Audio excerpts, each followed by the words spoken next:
Doctor YSR Aarogyasri పథకం 25 లక్షల రూపాయల వరకు పెంచుతూ ఆ హెల్త్ కార్డుల యొక్క పంపిణీ కూడా ప్రారంభం కూడా అయింది. జగన్మోహన్ రెడ్డి గారి యొక్క జన్మదినో సందర్భంగా కూడా ఒక మంచి కార్యక్రమానికి కూడా అంటే 5 లక్షల నుంచి 25 లక్షలు పెంచే దానికి కార్యక్రమానికి శ్రీకారం చుట్టేదే కాకుండా ప్రజలందరికీ కూడా అంటే ఈ రోజు నుంచి ప్రతి ఒక్కరి కుటుంబంలో వారి ఆరోగ్యాన్ని సరిగా చూసుకోవడానికి బాగు చేసుకోవడానికి వారికి ఆరోగ్య ఆంధ్రప్రదేశ్గా తీర్చిదిద్దడానికి ప్రతి ఒక్క కుటుంబానికి కూడా 25 లక్షల రూపాయలు ఈ ప్రభుత్వం కూడా వారికి ఒక కార్డు అనేది కూడా ఇచ్చేసి కూడా ఈరోజు కూడా చేసింది.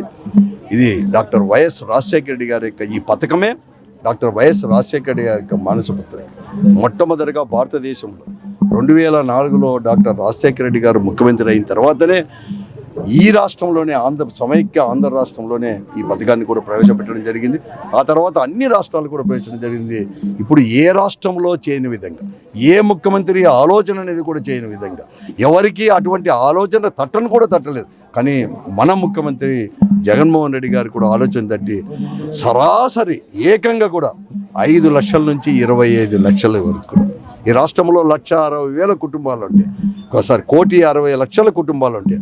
1,48,00,000 కుటుంబాలకి ఈరోజు ఇవ్వడం కూడా అలాగే దాదాపుగా కూడా 5 కోట్లు ఉన్నాయి జనాభాలో 4,25,00,000 మందికి ఈ పథకం వర్తించేటప్పటికి కూడా చేసేసి కూడా ఒక పెద్ద పథకాన్ని కూడా చేసుకుని ఒక గొప్ప మానవతావాదిగా ఈ దేశంలోనే ఒక గొప్ప మన దేశంలో ప్రపంచంలో కూడా ఒక పరిపాలకుడు ఇట్లా ఒక మానవతావాదికి కూడా ఇట్లాంటివన్నీ కూడా ఎక్కడికైనా చూడలేదు. మొట్టమొదటి చూశాను ఎవరికి ఆలోచన చేయని విధంగా మననే కూడా ఆరోగ్య సురక్ష అనేది పథకాన్ని తీశాడు. సెకండ్ ఫేజ్ కూడా జనవరి 2 నుంచి కూడా మళ్ళీ కూడా జగనన్న ఆరోగ్య సురక్ష సెకండ్ ఫేజ్ కూడా ప్రారంభమవుతుంది. అనేక హెల్త్ సెంటర్లు హాస్పిటల్స్ కూడా నాడు నేడు కింద కూడా అనేక తీసుకుని రావడం జరిగింది. కాబట్టి ఎవరికి కానీ అంటే అత్యధికమైన ప్రాధాన్యత విద్యకు వైద్యానికి కూడా ముఖ్యమంత్రి గారికి ఇస్తున్నారు.